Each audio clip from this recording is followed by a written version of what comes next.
5, 4, 3, 2.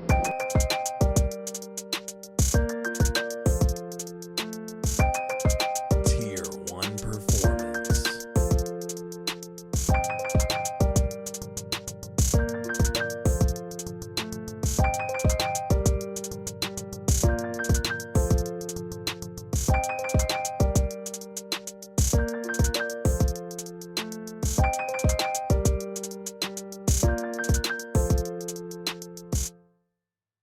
Hey guys, welcome back to Tier 1 Performance. This is the In and Out Talks. Your host, Jordan Powell. I'm here with the wonderful, the top of the line, Tyler Starks. What's up, everybody? Dude, I appreciate you having us over at your place. Of course, this nice bro. man cave. We got some swords in the background. We got some shields. It's so dope.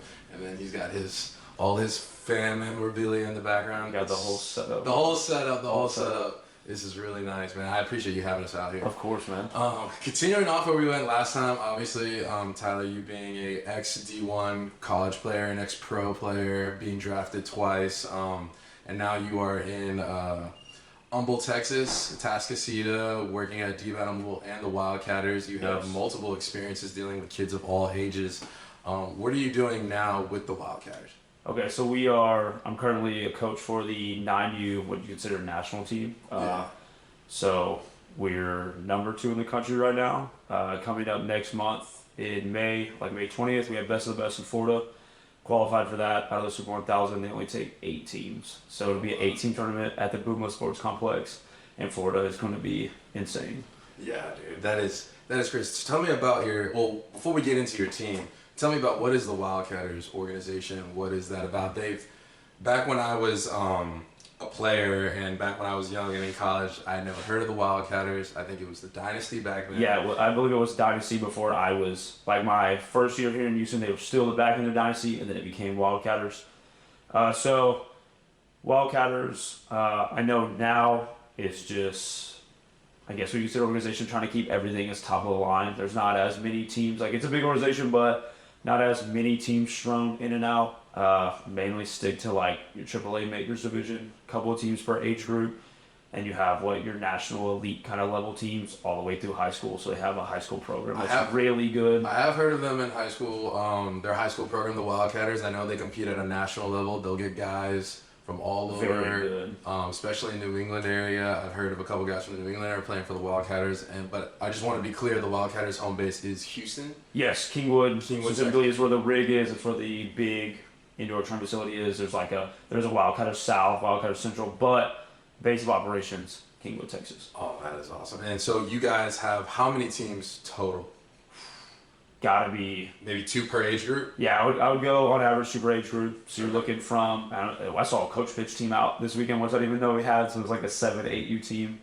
So you gotta be, 20, 22 teams, something like that. Now, when you say you guys get top of the line guys, you guys get very good kids starting from, 8U up all the way through. How do you guys screen for those guys? Do you guys have tryouts? Do you guys bring them in, do your own kind of recruiting to form these teams? What separates you guys? So I know there's a Wildcatters Day ran by Wildcatters where there's a day for each age group, and every single coach from the program is out there for their age group, kind of screening through kids.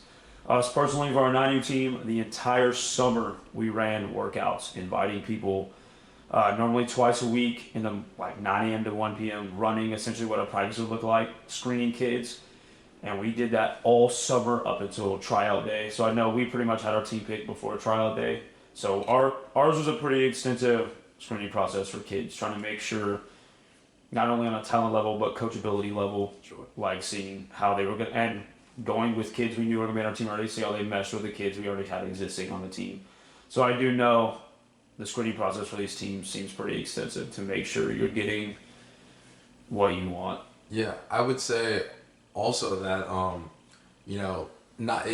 maybe this level or intensity of baseball isn't for every 9-year-old baseball kid. No, not at all. I mean, I've told several parents and some of the other coaches, this is not my favorite kind of youth sports. This isn't really the traveling and what you're playing and what it's about. I do believe the type of development we have as far as practices approach and our game day type stuff, I believe that is what it's about. Yes. But I do I do think the level of competition and like the time required is not for everybody. And if it's not, then absolutely don't do it. Don't do it. It's not... Get the development, get the good coaching, spend the time. But you don't got to go to Florida. So being one of the best developmental coaches I've ever seen, right? When you're working with these younger kids, that's ultimately the biggest part of it. Is to develop these kids, not to make sure that they're the number one in the nation, but to make sure that they're getting developed like they are number one in the nation. 100%. I think the whole ranking thing and the competition is a byproduct of it. But yeah, the type price we have, the way we push these kids. I mean, they are 9, but you can almost get whatever you want out of any kid if you ask it of them. And if they don't respond to it, then you respond to that. But I do think if you ask a lot of them, you will get a lot in return. And I think that's what we've seen with our 9U team. We ask a lot of them. Practices are long, twice a week. We do some pretty high level stuff, and they normally rise to the challenge. And I think that's where our level of competition and level of play has come from, just from that. They're very talented kids, but they're just responding to what's being asked of them. So I have kind of like a question. So there's two sides, right? You got this intense 8-year-old and up all the way through high school intense side of the Wildcatters that develops, I think early ballers, especially guys that show promise very early. But what about these kids that play, in the league when they're 9, or maybe they play AA, AAA, lower tiered baseball? Are you saying that like it's too late for them, or are you saying like these guys are just in this scenario that have to go play, or do you say like you can get better in your own way? It's not necessarily... Oh, it's absolutely not too late. I think me and you both, we both again, I've seen some guys join, dude, like 16 years old. There's the stories. Lorenzo Kane didn't even play baseball until his junior year of high school. He played football, I believe. Yeah, he showed up to baseball tryouts in jeans. And, dude, he got drafted out of high school in like 2 years. Right. I don't think it's too late. You can absolutely, dude, you don't even have to play organized baseball to get better. That's not even the part that's important. It's honestly the working on your own, the getting in your own hours, honing in on things you know you gotta get better at is the most important part. I think you should play to learn the game, for IQ wise, to put yourself in that situation, to have those moments. And I think more than anything, it's almost like a judging of like what you're working on, making sure it's applicable. I mean, I would tell most people not even to play fall ball at any level. I don't think you should play fall ball. I think you should be in the weight room, be in the cage, and then when spring rolls around, when people actually care about it, go play. Be ready to go. But no, absolutely not too late. Not too late at all. I mean, dude, that's what it's about. Go learn the game. As long as you're learning the game, I don't care if you're AAA, AA. If you happen to be on a major team and you're in that situation, great for you. But if you're not, I also don't think it matters. Yeah. Like, as long as you're learning the game, you're getting good coaching, and you're developing, play wherever you're playing. Yeah, no, I agree. As a coach, from my own perspective, I've seen some kids that... Shoot, I've gotten some 14-year-olds that could hardly throw 90 feet, and then 2 years of hard work and them dedicating themselves, they were able to go out and get a scholarship, not a big scholarship to some big D1 school, but they were able to go out and get a D2 NAIA scholarship, and they were a decent player by the end of it. Also, I'd say that with younger kids, I kind of view, and I tell a lot of my parents that they're like Play-Doh. They're like, you can mold them into whatever you want. Absolutely. And I mean, they don't even have to do it right. They can suck at it. Yeah. They can I'd be like, hey, I need this kid to hit on a tee 30 times a day. That's it. 30 times a day. Almost even the bad repetition. The repetition is the repetition itself. Yeah, the repetition itself is muscle memory to some degree, and it's honing that skill of them being slowly more accurate over time. And I tell them, I was like, if you just spend the time and do it, your kid will literally transform in a couple months. And he'll look like a freak of nature. Honestly, I think sometimes worrying about playing, worrying about being successful in a game can be more hindering than good sometimes. You get too focused on, am I getting hits? Am I striking people out? Instead of what you need to be focused on, what it looks like. Am I doing things the right way? Being able to hone in those skills, you get more concerned with, oh my God, I got a base hit. Yeah, dude, you got to roll over to the 6 hole. Like, that's not what you wanted. It looks great in the game. Like, I got my base hit. That's another thing I want to talk to you about, man. You go in and you see, you get parents that come up to you. Let's take this from a view of a private instructor. Okay. So, a private instructor, not a head coach. Okay. So a private instructor, you get kids that come back to you and be like, hey, how'd you do? Or you get parents and you ask them, hey, how'd so-and-so do? And they come back and they do, oh, he did good. He got a couple hits, 3 or 4 hits. And then, you see the hits and they were, weak side ground balls that just got through, or the kid maybe kicked it and it counted it as a hit. Yeah. How do you deal with that when you're like, do you consider that progress? Do you consider that mental progress? Or do you think that's more of an excuse for like those parents and those kids? I think, not as far as like, if they're kicking it to the air, I'm not considering it a hit. That's not good. But yeah, I mean, if you're getting your rollover hits, your punchy flares, or be like, hey, you don't want to take away from like, hey, we're doing good enough getting in the zone or whatever, like getting enough barrel, getting our hands to the ball. Like, hey, we're able to get it there, but understand, we want to be better than that. Like, hey, looks great in the scorecard, good for you. I hope confidence level wise, I hope it feels good to be on first base. Right. But understand that's not what we're looking for.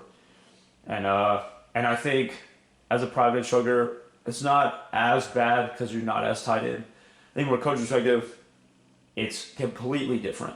I almost don't reward it at all. Yeah. I don't reward it at all. Like, it's like, hey man, like, cool, you caught it. Don't care. Did we work behind that fly ball? Did we come through it? Hey, did we slow our hands down to hit that ball and hit the rollover? Oh, that's not good. Can't let the hands slow down. Things like that. So I think that is a good point from two different perspectives. I think because you'll get two coaches telling them two different things. Yeah, I understand you're on the same page, but like, yeah, as an instructor, you're heavily involved with a kid, but you almost don't have as much skin in the game. I mean, dude, Right. 30 minutes, one time a week, you're like, hey, good for you, hope the confidence is there, but let's get some more barrel. Let's turn behind it, let's get some more, let's hit a line drive, let's work on it being better. I'm ultimately more like selfish about the kid because I'll be like, I mean, how do you think you hit it? And usually I'll have like dad there with the video, or I'll have the video because the parents sent it to me. I'm like, how do you think you hit it? You're like, I hit good. And I go, you think this is like, let's take the outcome away. How do you feel about that swing? I was like, look, I was like, did you, when you make contact with the ball, did you actually feel good when you hit it? And like, yeah. Or I'll have some kids, I'll just straight up go like, yeah. And I'm like, all right, so you think you made perfect contact with that? And I was like, you think perfect contact with a pitch going 60 miles an hour is a bleeder over the first baseman's head? No, that's not and they're like, no. And then I'm like, all right, well, now we need to kind of like bring it back into reality here. Yeah. What actually happened? Well, I swung as hard as I usually do, and I go, no doubt about that. But where'd you catch it on the barrel? They're like, I caught it off the end. I was redefining success. Yeah, exactly. Like, can't get caught up in the outcome. Basically, that's not success for us. Yeah. Did you take your best swing and make good contact with a good pitch? Because that's all you can control. Yeah. Like, and that's what I tell every single kid. I think any kid that's ever swung with me is, we're taking good swings and good pitches. Cool, we're successful. Yeah. That is success. The hit is not. Like, that is what it is. But yeah. And I kind of make a point to my players as well, especially my high school players. I go, hey, in the grand scheme of things, you just want to win the battle because baseball is a bunch of 1v1s. Mm-hmm. It's just compiled together in this thing called a baseball game, right? So like, if you're facing a pitcher, I was like, did you get on first base? If you did, you won. As a team goal. Now, as an individual goal who wants to make it to the next level and keep building, we'll review that, and how you got to first does matter. Yes, absolutely. Individually, how I walked. All right, we'll take that as a dub. Or like, I got on via error. And it goes back to like we're talking about the young kids. Yeah. There's levels to this. Like you say, there's levels to this, and there's different things different people are looking to achieve, and you've got to understand what level you are, what person you are, and that determines what you're trying to achieve. Yeah. And it's So moving on to your 9U team, man, how did you come about this team of stars? Okay. I mean, essentially, it's an all-star team of 9. That's what it feels like. I think, dude, every kid on our team would be top 4 in every other lineup. I mean, we got a 12-hole going backside home runs, and then you got a turnover to our leadoff who's about like 950 on the tournament. But so private instruction got me into this. I was coaching a lot of pitchers for an older Wildcatters team who were playing for the guy who's currently the head coach of our team. Doing a lot of pitching lessons. This guy hit me up and was like, hey, let me run a 9U team. What do you think? I was like, all right, I'm in. And then we... Not much persuasion. Yeah, not much persuasion. Honestly, we had our Wildcatters team in the fall. We weren't quite as good. Still pretty good, not quite as good. And then we start running that screening progress like we talked about. And then we get invited, honestly, to coach the PG Texas national team for the All-State games. We go out there and we come in second. We lose to California National in the ship. We were like 6-0 before that. Going crazy. Kids are balling out. And then essentially that team was like, hey, let's just make this Wildcatters team. Like, and we were like, all right. So now we end up with 11 of some of the most talented, like, hardworking 9-year-olds I've ever seen. Oh, wow. And we are extremely, extremely talented. It's insane.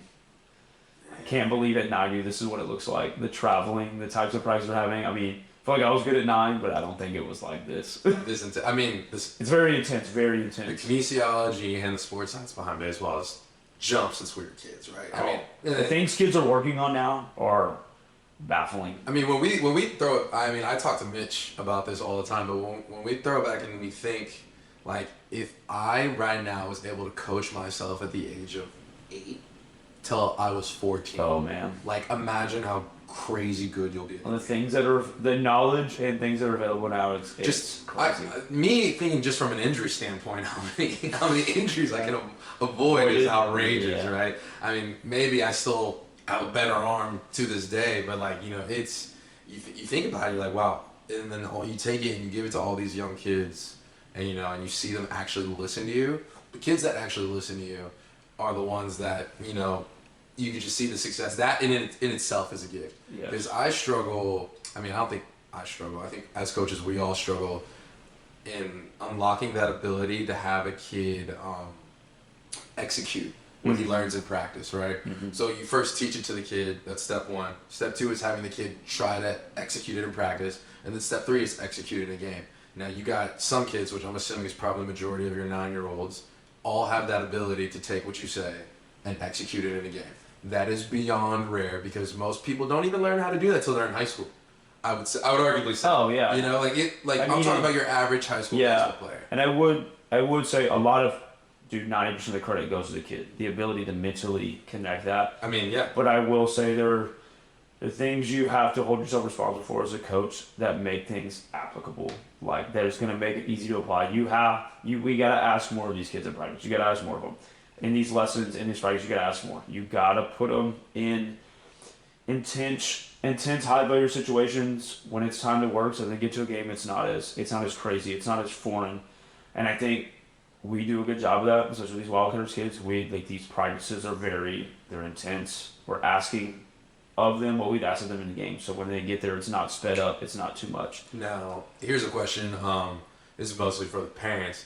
Out of all your Wildcatters kids that you have, do you ever have to talk to them about motivation or wanting to work or wanting to be there? No. Yes. I think more so it's why. Not like, don't need the motivation to do it, but it's what is the motivation for it. Like, I can understand that because you get, as much as we get the highly motivated, highly competitive kids, most of the time that comes out as we get the highly emotional kids. Yes. So, and then you've got to find a way to bring them back to get that motivation, that why, so we can level out. Right. Like, because I mean, these kids, we don't have to ask them to get hyped up for it. They're the number 2 team in the country. Yeah. Every time they line up, that other team's bringing their number 1 guy, and it's, hey man, you lose this game, that team gets to say they be the number 2 team in the country. Right. We can't let that slide. Right. Like, we can't let that happen. Absolutely. Like, we can't, like, what's that do? So when you do get a kid that's overly emotional, how do you bring them back? What are some things that you do? I think it goes back to reminding them of process over outcome. Like, these kids barrel the ball to the right fielder, put a hole in his chest if he didn't catch it, and they come into the dugout and they're about to cry, and it's like, hey man, usually the ball like 100 miles an hour to the right fielder, bro. If he's not standing right there, that's a base hit. And trying to be like, hey, like, why are you upset about it? Well, now. Okay, can you control that the kid caught the ball? No. All right, then what are you crying about? Yeah. You cannot get emotional about things we cannot control. And that's with everything. Yeah. Like, I mean, did you say good swing? Absolutely. Then you're good, bro. No one here is mad at you. Dad, who you think hates you right now, not mad at you. He's out there clapping for you, telling you good swing. Coach who determines your playing time, telling you great swing, bro. Don't care. Yeah. And I think we can do that all the way down to strikeouts, man. Like, I'm okay with strikeout. Yeah. Did you take a mean cut, bro? Yeah, absolutely. See the dugout, bro. Keep it up. It's how you strike. Be okay with it. Yeah. You take strike 3 with a runner on third, less than 2 outs. I'm a little upset at you. Like, we can't have that. I gotta drive that running. But dude, took a mean cut at a freaking painted fastball away. It was a full speed cut. You're on time on bounds. Just miss it. All right, buddy. Who cares? Good swing. Keep it up. not going to miss those very often. You're probably going to hit that next time. I'm good. But yeah, just you got to bring them back to what matters and not let them get so caught up in whether it's a hit or not. You can't get caught up in that. Too many at bats. Baseball's way too hard for that. For sure, 100%. And then the emotional side. Now moving on to the parents. Not singling out any non-U parents or anything, but parents in general that you've dealt with from all age groups. How do you, I guess, what are the do's and don'ts for parents, and then how do you handle parents? We'll start with the do's and don'ts. Okay, one of the biggest rules I love to have is 24-hour rule. 24 hours after the last game of Sunday, where you're not going to talk about anything till that. Me and you both have time to process, think, we're good. So yeah, never mid-game, mid-tournament, not the time. Not the time to come up and discuss why is little Timmy batting 7-hole, why is he not the shortstop, all that stuff. Keep it after play has happened, phone call, like, hey, you mind taking a phone call? Cool, that's fine. But the whole in the moment type thing, don't do it. The comments out loud, like during the game, also crazy. For the love of God, do not talk about a kid that did not come from you or belong to you. I cannot stand it. Our first baseman misses a ball, your kid plays shortstop, and we're talking about that first baseman missing balls, not your place. If you want to say something, tell your kid to make a better throw. Don't talk about a kid that's not yours. Leave it to the coaches. Always the talking to umpires is crazy. I don't know hey, newsflash guys, you talk to the umpire, the call's only going to get worse. So your kid is getting rug up on the ball that's 4 feet outside, the more you talk. Especially if he knows it's your kid. We'll lay off the umpires, bud. Like, it's never good. Never productive. It has never made anything better. Dudes, bro, be supportive, bro. Don't that's it. That's all you're there for. Be endlessly supportive of your kid. You want to talk about learning curves, like their attitude. Like, I don't know how many of you played ball. Your kid doesn't care if you played ball, didn't play ball. They're not gonna listen to you anyway. Because if they did, we wouldn't have jobs. Right. Me and Jordan have instructor jobs because your kid does not listen to you. He doesn't listen. Be endlessly supportive, bro. And then if you see an attitude thing, like, hey man, like, let's pick our head up. Let's have better body language. But keep them up. That's your whole job. Be their support. Hey man, doesn't matter what happens. Be there for them. It's super simple, bro. Super simple. Be positive. If you can be positive, you're probably a great parent. Like, be supportive of every kid, and you're being a great parent. Outside the game, talk to your kid as a person. Like when they just lost a championship and went over 4, they don't want to talk about it. So don't talk about it. Just be. Imagine if you're the one playing. That's it. Imagine if you're the person playing. That's your best approach. Yes. How would you feel if you went over 4 with 3 Ks? Let's now approach that kid how you would want to be approached. Exactly. That's it. Yeah, that's it. When it comes to dealing with parents, like, I'm sure you've dealt with your fair share. Maybe you've had to step in. Maybe you've had, different scenarios when it comes to parenting on and off the field. What are some things that you've seen and dealt with? I think now it's our turn to see it from them. They may be one of 11 players for us, but that person's probably only kid. Like every parent, that is a kid for them on the team. And it goes beyond being one of our 11 players, our shortstop, our second baseman. So being able to look at it as like, hey, that's their child, and know that's the viewpoint they're looking from. And now being able to, make them understand where you're coming from as a coach. A lot of people say, well, it's not your job to make them understand. Well, yeah, not everything, but there's things they didn't understand, why you made that decision. Mm-hmm. It's not personal. Your kid may be great, but right now he's struggling. He went from 3-hole to 7-hole to take some pressure off of him. He can breathe. Not every at-bat has the weight of the world on it now. And when you start finding your stroke again, you'll come back. Yeah. Hey, why didn't you pull him? He's looking tired. He's leaving his mechanics. And when he does, there's a chance he gets hurt. Or there's a chance we start to lose confidence. And I can bring in a guy who can come in, clean it up. And now he gets to chill. So ultimately, seeing the bigger picture. Yeah, 100%. That's all anybody wants, is to understand what they're seeing. So I think they need to understand that may be your kid, but he's one of our 11 players. And we need to understand he may be one of 11 players, but also their kid. And find a way to meet in the middle and make it make sense to everybody. Yeah. And so we're all on the same page. It's not, and everyone needs to understand it's not personal. Your kid's not batting 7th because I hate him. You know what I mean? Like, that's not what it is. He's not playing shortstop because we hate him. That's not what it is. 100%. This team can swing it. He's one of our better defenders. Maybe we need him in the outfit. These teams drive the baseball. Or, hey, we throw in a slow guy who they make a lot of rollover contact. Now we need him at shortstop to get a lot of those ground balls. stuff like that. Do you think it's your duty as the coach when you make a change like that to have to explain it to the parents, or maybe not necessarily? No, not especially not in the moment. Absolutely not. I think if you're asked to, then you should be able to. If your coach cannot explain a decision they made, then that's not a good coach. I mean, the kid should. I 100% agree. The kid has every right to ask, but not the parents. Yeah, I mean, yeah, I mean, if the parents want to, I think if they end up, then yeah, sure, you can explain it to them. I think they have a right to know, I guess. But then again, as a parent, why? Yeah, exactly. Why do you need? That's why do you need to question what's happening? Let them grow. Let them grow and assume I have what's best in mind for not only our team as a whole, but for your kid. I'm never gonna make a decision that's harmful to your kid. Mm-hmm. It's never the goal. I never want to do anything that wants to harm the team's ability to succeed or grow, and I never want to hurt your kid. Yeah. So if you're questioning it, then you're taking it too personal. Yes, and this also goes to something that I've seen, particularly this season, a lot of team hopping. That is, I think it's picked up a lot over the past couple of years, and I know via that you're a private instructor, you get a lot of different kids from different teams, and then you coaching teams yourself. Mm-hmm. You know, like, what do you think the deal is with all this team hopping? And should it even be occurring? Like, I don't even see the point in it. Yeah, I mean, honestly, I don't. In the middle of the season. Yeah, that is insane. That is absolutely insane. It would have to be the wildest, most toxic situation for me to be like, yeah, it's okay. Dude, I know. I'm sure you're growing up the same way. We're the same generation. You commit to something, you stick it out. Maybe not an ideal situation, but you committed to it. You get punished for leaving. Yeah. It would have to be the crazy situation for me to deem it okay to team hop middle of the season. Honestly, and I've heard all this team hopping, I've never heard a valid reason for it. Mm-hmm. You can't even tell me a good reason. What do you think is a valid reason to team hop? I mean, obviously minus malicious intent with players and all that, but like, you know, do you think if it's like, hey, my kid, we've played 3 tournaments, my kid hasn't seen the field once? I think at that point, yeah. I think because now you're not being developed, you know, and I do believe at this age, you should be in a situation where you are getting the game reps. If you're going to be on a team, you need to be in a situation where you're getting game reps. Yeah, and you're paying. When you're paying, you have a right to reps, essentially. You're paying to be developed.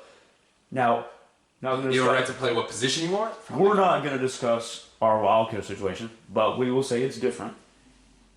Those kids do not have an inherent right to auto reps like you do. That is not, you don't have the right. You are here to be developed as a player, they're getting that, but they are not doing what you would deem having the right to get those reps. But I do think in other situations as a young player and as a parent, go where you're getting reps. Mm-hmm. And dude, if you ended up on that team somehow and you're not 3 weeks worth of reps, probably made a bad choice when you're choosing your team, because that's something you would probably see pretty far out. Mm-hmm. You've got to go somewhere where you're getting developed, good coaching, and you're getting those reps. Now, when you get a little bit older, those are completely different situations because everything is completely earned. You don't pay to be on the high school team. Yeah. Like, you got to earn those. And to an extent, I like that when you're young. I think you should go somewhere where you're competing for reps. I think that's a good thing to learn. You don't want to. Culture shock is huge for a lot of kids, and they do not know how to react. But yeah, I mean, yeah, if you go somewhere you're getting reps, that's a situation I can say, hey, and they're not team hopping, but going to a new team. I think team hopping, that term, that's crazy no matter what. There is no good situation where I see you jumping like Kevin Durant from team to team. That makes no sense. Okay. What are we doing? And then a quick pivot, so then there's team hopping, and then there's picking up for a team while you're still playing for your organization. What are your thoughts on that? Keep it healthy, dude. I mean, if your team just played 3 weekends in a row, that 4th weekend, no sense in picking it up. That's ridiculous. Take a weekend off. Mm-hmm. And just be mindful, like, don't go throw 85 pitches CG for a team you don't play for. Yeah. You should be going to pick up. You know, you want to start your reps, go get your swings. Be mindful of it. Be smart. And I would say, clear it with the dude you play for. Clear it with the organization you play for. I don't need to find out through Game Changer or from the grapevine you went and threw 90 pitches for some random dude. Yeah. And if your guy is a pickup and you're the coach coaching the pickup team, don't do that. That's not your kid. You shouldn't need him to do that. Right. You need a pickup, not a star player. Don't go use, for the sake of the situation, don't go use my kid for 95 pitches. Don't catch him 7 games in the weekend. Yeah. Like, he's there to be your pickup because you didn't have enough people. Be mindful both ways. If you're the kid going to go pick up, clear it with the guy you play for. Don't be stupid. If you're the coach who has a pickup team who you're picking up kids, also don't be stupid. For kids middle school and younger, this is more of a message for the parents. Yeah, because you're the one in control. Right. The kid obviously wants to play baseball. He's gonna say yes. But understand there's times just take a break, bro. Like these. I understand you want to play. I hope you're loving the game and you want to play because you love the game. You just want to play. But there's sometimes, man, just chill. Get on the PlayStation. Give the arm a break. You know, if you want to go take some swings with dad in the cage or take some ground balls, it's great. Yeah. But you don't gotta go play. You don't have to. Yeah. I think a lot of these kids do too much, and they wonder why at 12. Oh my God, I'm exhausted. I'm burnt.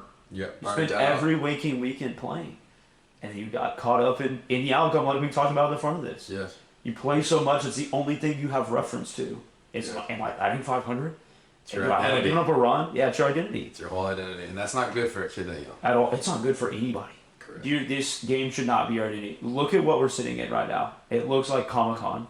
Have something you love that is not tied to your success in baseball, please. 100%. You need an outlet. Everyone needs an outlet. I know plenty of guys that, they're huge fishermen. I had a teammate who was a pro fisherman in college, and he was like, I think this baseball thing's not for me. And I go, I really don't think so. Because we're talking about carp, and we're in the outfield together. Have something you love. You gotta have something. For me, I love podcasting. For you, it's Comic-Con or anything. Love video games. I love video games too. Yeah. TV shows. Everyone has their thing. But yeah, baseball shouldn't be your whole identity, especially I'm huge for, especially growing up. That's why I had to play different sports. Mm-hmm. I played as much as I could. Yeah, I played different things, and I do recall though waking up, in March and being like, smells like baseball season. Yeah, let's go play baseball. You should have it like that. I think if you can spread out like what you do, you can keep the love for everything fresh. Like fall, play your football, play your basketball, whatever. Then when it comes to March, you're like, whoo.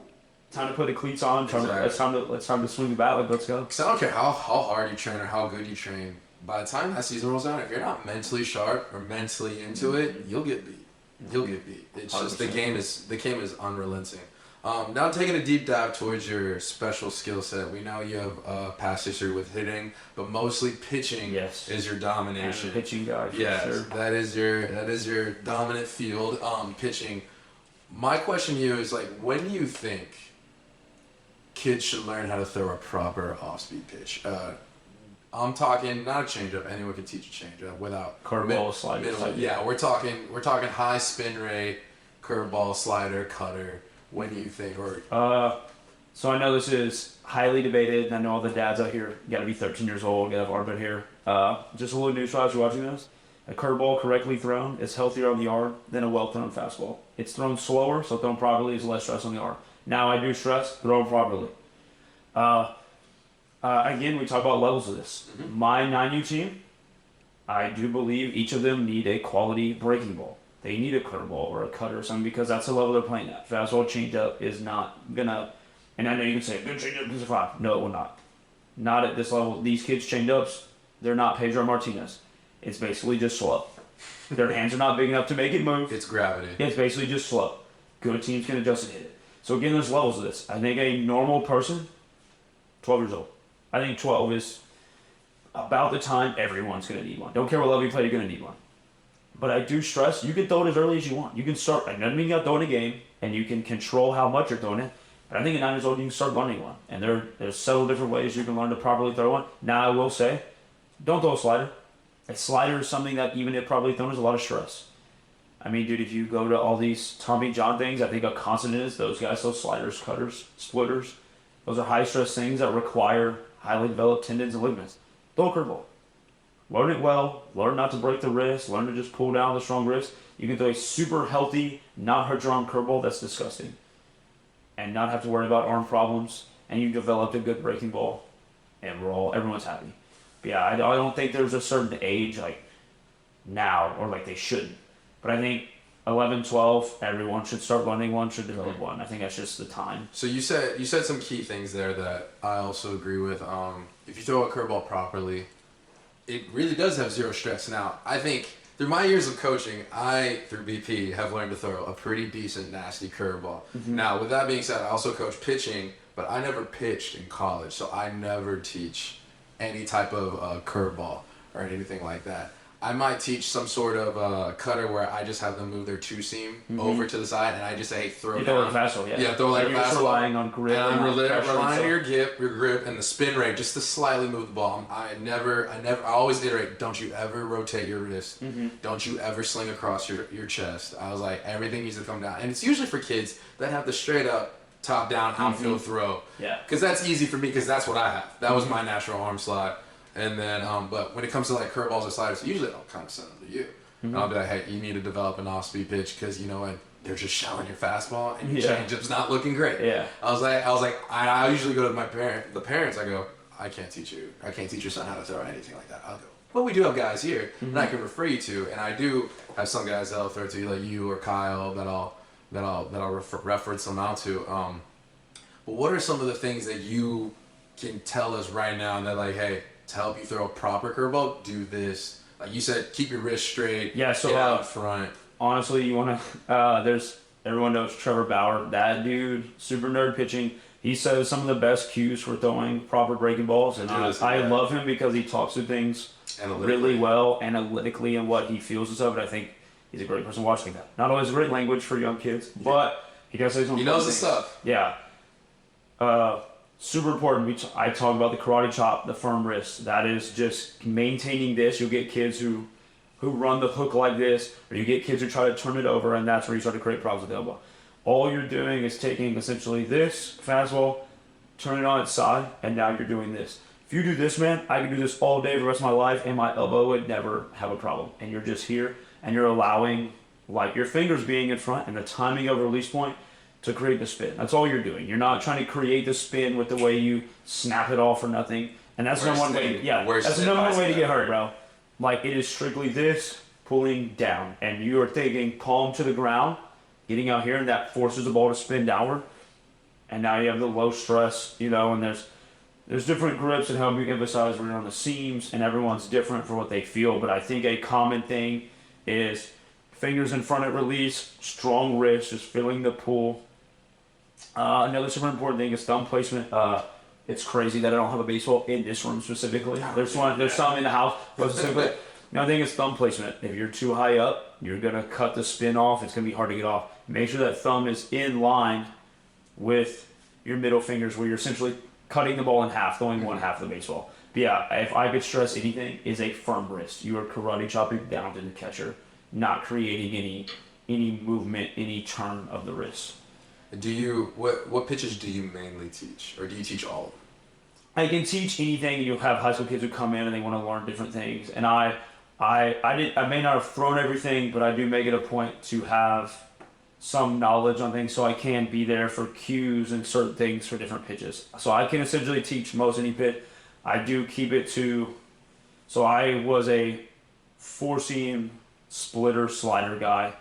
I do teach a lot of the circle change. I teach a kick change. That's a more up here type thing.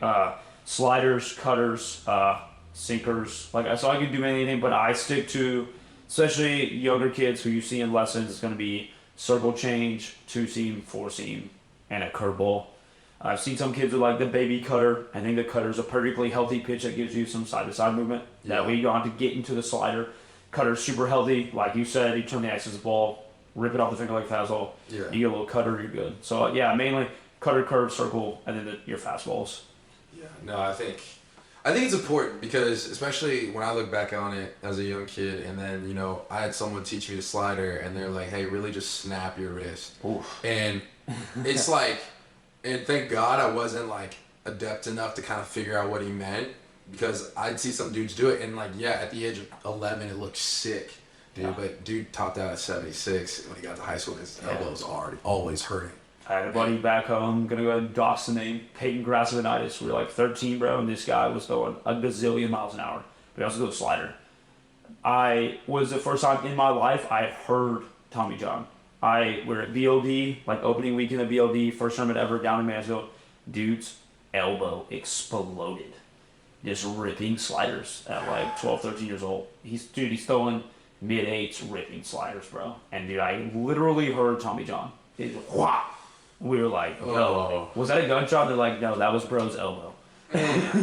Oh, that is gross, dude. And and the problem with that pitch is it's the easiest pitch to throw wrong. It's the easiest pitch to not throw correctly, to not throw healthily. And that's my problem with teaching them when they're young. It's the easiest thing to mess up. Highest risk pitch. Yeah, I mean, people feel that way about a curveball, but in my opinion, it's super easy if you do it properly to learn it the right way. Now, when it comes to, kids got different arm slots, though. Does that also change how you teach them? Because, again, some kids that will just sling it out. Absolutely. And you mentioned earlier, you talked about how you throw, and you said the word natural. Do not force an arm slot.